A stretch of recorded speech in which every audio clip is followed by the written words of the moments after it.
guys, it's Francis Simone. Let's talk about how I did absolutely nothing for a whole year and still was a bad bitch. I'm so totally serious. So that was not clickbait. I'm actually serious. I did almost nothing for about 6 months, and I want to say that because of how I am and who I am, stuff did still happen over the 6 months. It's not like, like life just completely ended. But I want to talk about idleness versus productivity and like in this era where we have to be productive all the fucking time and my experience with that. So, y'all, I remember in June when BookCon was over, I went back home from New York and I was just exhausted because, it was like I spent a whole week in New York and I brought my family. So it was like a family vacation plus like a workcation. And is that really vacation? But I remember feeling this sense of like, I don't want to say conclusion, but like a chapter of my life had closed. I had did all of the things that I really wanted to do. I had my book deal. I was talking with my publishers. I was on a book panel at BEA. I got to meet so many amazing people that I really enjoy and even more people since then. So it was like I got to do so many things that I had previously wanted to do. Not that I had hit a pinnacle in my life, but a chapter had closed. And I didn't know, like normally one chapter closes and bitch, I'm in on a whole new book. Boom, boom, boom, boom. But this time, bitch, I ain't pick up no new books in my life. I mean, like it was just this sense of trying to figure out this whole new avenue of what I was going to do and who I am and all this other shit, right? And a big problem of that is with me is I'm a super productive person. I like to always be doing things. I don't like just making lists and talking about stuff, though I do love making lists and talking about stuff. I also find all of my gratification in doing and completing tasks. Like, that was a bitch's whole way of living. My whole way of living. So come June, then July, then August, I still wasn't really hopping onto the next thing. I thought maybe, like write the next book, and I had ideas and I was messing with stuff, but nope. And I thought, well, maybe work on some other projects, and I had ideas and I worked on stuff in my head. Nope. And it was just like I could not get productive about anything. So I was talking to my cousin, and she a bad bitch. So she was like, hey, have you read this book? It's called How to Be Idle, and it's by Tom Hodgkinson. And I had not, obviously, because this bitch, idle hands are the work of the devil. That was, my motto for a really long time. But I realized that I had a productivity problem because, like, how is it that you can live life if you're always working? Like, there was no joy, I want to say, in my life outside of work. Like, and I don't want to sound like crazy because I do have a family, but it was like I wasn't finding the fulfillment that I normally get from completing tasks and anything else. And I was like, ooh, that's no way to live, because I also don't find working nonstop to be fulfilling. I find it gratifying in that like hustle, hustle, hustle kind of way, but not gratifying in that like, ooh, I'm making all of this money. Let me go like enjoy my life. Like, when was that going to happen for me? And how was I going to do that if I'm not enjoying life now? How are you going to enjoy life when, you finally hit your goals or, that number you got in your head? So I was like, a bitch needs to learn how to be idle. So anyways, I picked up this book. I did not finish reading it. So this is not a book review at all. I mean, like, pick it up if you will. But I read like, I want to say like the first 5 chapters, and this guy, he's British and he's white, and it kind of reads a little bit like it's very centered in the mindset of a white dude who lives in the West. So not that there's anything bad with that. It's just, it all focuses so much on other white dudes and their ideas, at least in the beginning of the book.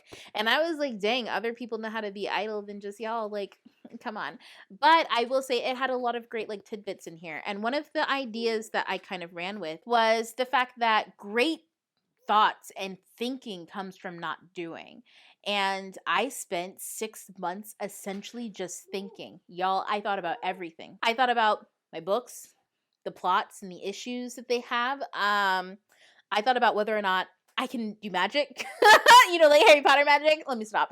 I thought a lot about everything like possibly spiritual that you can think. I've thought through the fact that possibly we are computers and we are AI. I mean, when I say that I've gone through the gambit of things to think about. Think of a topic and I probably thought about it. And I'm talking those in-depth philosophical thoughts where you just sit with yourself and ask yourself the real questions of what do you really think about this? You know, when people talk about stuff that's polarizing, like politics or, you know, whether you should vaccinate your kids or being vegan. Why is that polarizing? I don't know. But, you know, like climate change, things like that, we tend to have bumper sticker ideas of why we believe in what we believe, or we have these like very shallow kind of, I want to say, thought processes that don't even come from us. And I really took, I want to say, like all 6 months to sit down and really start deconstructing everything down to our culture and how we interact in our personal cultures and whether they're real or not, whether they're necessary or not. Because, y'all, talk about existential crisis. You're a person pretending to play a role based off of what the people before you decided that society should be like, and you're also a person rebelling against that role because you are also a person deciding what society should be like for future people who will then act out that role and rebel against that role. So when you pick up a history book, are the things real in that fucking history book? When you think about science, it's just people's understanding of the way that things work around them. But do they really understand how the greater world works or just how the material world that they exist in works? Y'all, a bitch was thinking about shit like this for months.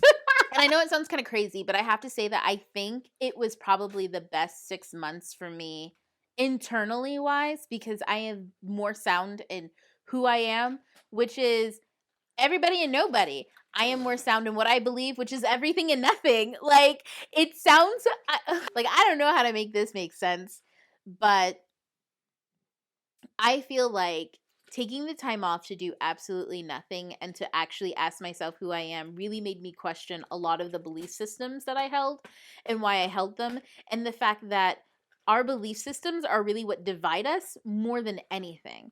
And the fact that belief systems are things that we inherently believe to be true based off of what other people have told us for a whole nother set of reasons of why they inherently believed it and why they needed to believe it based on their means and reasons for surviving, which are all based off of, you know, generations and generations and generations worth. And speaking about generations, it's just so interesting to me how we live our lives with all of these images and most of them aren't even ours.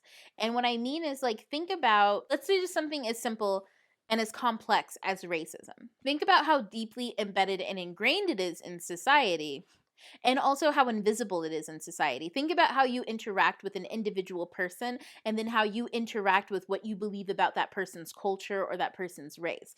And then think about where you learned all of those things, because not all of them are based on your own personal experiences. For example, you may know that true horrible racism exists, but you may have never experienced it to the extent of what you know. And that's not to discredit anything or to credit anything. This is just the idea of how interesting it is that we build so much of our perspective and so much of our life based off of other people's experiences and perspectives without questioning them, or without, and I don't want to say that we don't just question it, but not only do we understand life that way, but we put our own emotional baggage onto somebody else's baggage. Like, we take on the emotions of that. That's how we navigate life and how we feel about topics. And that's kind of crazy, because if I were to tell you that all of this shit about this book, and then you were to go out, actually people do this on BookTube, so let me not even say it.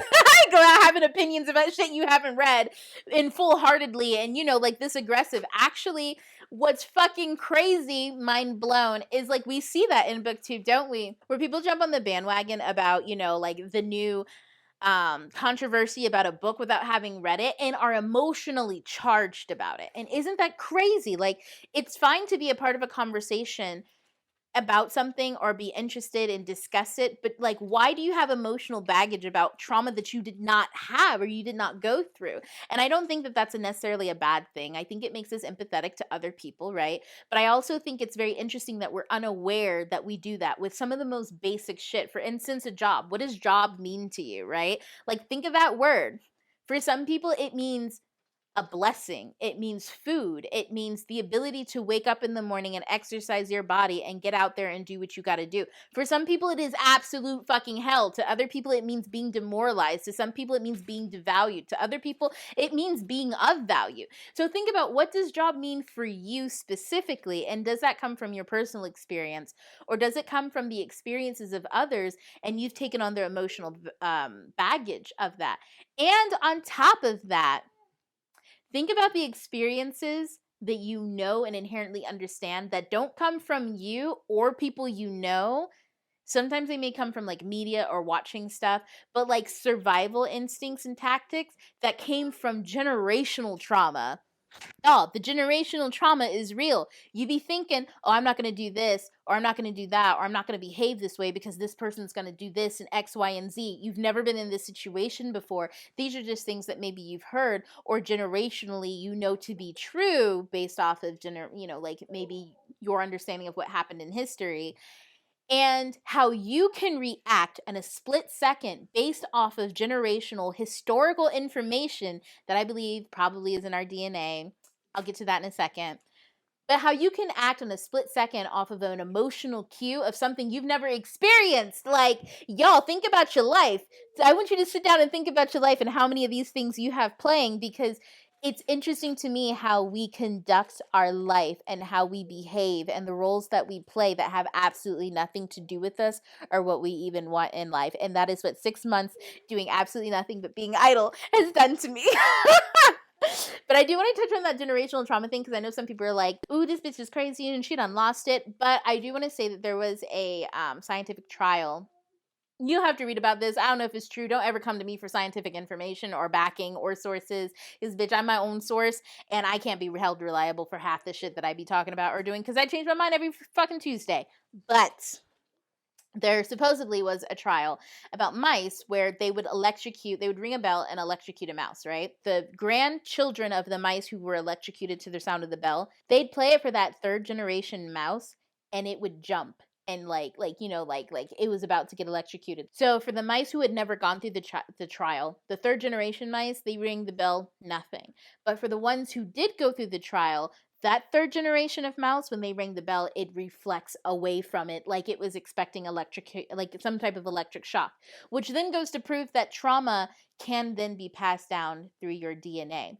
So, ooh, y'all, baggage on top of motherfucking baggage. Am I right or am I right? And how much of that generational trauma is within you, is within some of the beliefs and value systems that you hold true today that have no bearing on today. Like, no wonder why history keep repeating itself, because half of us still walking around in the past. Half of us are still walking around reacting and doing things based off of value systems that we didn't even consent to, that we've only consented to passively and not even actively. So I challenge all y'all to just sit in idleness for, just a little bit and start thinking about, who the fuck are you?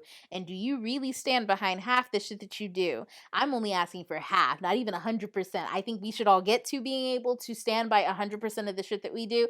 But I just want to challenge y'all to half of it. Like, how much are you fully aware of why you do what you do and why you believe what you believe? And y'all. So like that was the last half of my 2019.